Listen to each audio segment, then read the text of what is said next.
एक रहेछ बाघ, एक रहेछ बिल्लो, एक रहेछ स्याल। त्यो बिल्ला कि दुई चेली सुन्दर रहेछन्, स्यालकीलाई दुई चेली सुन्दर रहेछन्, बाघका दुई चेला सुन्दर रहेन। बाघ रहेछ फेरकल्लो टाइपको मान्छे। त्यो बाघ तन दुवै स्यालकीलाई बिल्लाले चिनिन्छ झनै रहेछ बुगाएछ झनै रहेछ रे। अब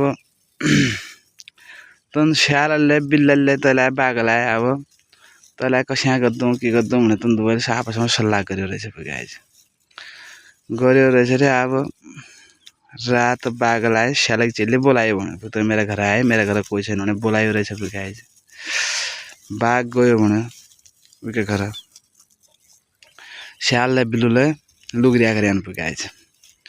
ठ्याक्क खाना बाघले स्यालका घर जहाँ आयो भने मुसो बीचमा मुसाले भन्यो बाघ खाए ए भाइ बाघ तँलाई आज हान्ने हरियान त उहे दियाम ठि निकल हेर तेरी खैर छैन भन्यो भने बाघ त तँलाई त सुक्कल्यो भने हेर्यो भने यसो विचार गर्यो भने बाघले बाघ दौड्यो भने गाएछ।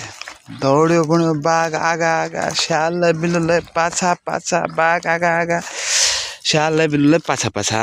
अब मुसाले तन दुवै चिनिसित बिहा गर्यो भनेको अब चारैलाई चाहिँ मुसुलै दौड्यो भने अब मुसु गयो भने आफ्नो घर बाघलाई स्याललाई उसके अरे स्याललाई बिल्लुलाई तय ताडी पऱ्यो धपाएर त जङ्गल पुगायो। घर आउन त मुसाले तनहरू दुवै चिनीलाई लगेको रहेछ अब चारै स्वानीलाई चाहिँ मुसु निस्क्यो दुला। अब तय दुलो खोज्जा खोज्जा खोज्जा खोज्जा आजी तनले भन्छ कि न्यानीलाई भन्छ अब आजी बागाएकामा गए भाइ से मुसाले त हामीलाई धोका दिइहाल्यो हेर अरे भन्छ आज उनीहरू घर गए अरे अब कहानीमा मजा नआएको अब गाइस तपाईँ।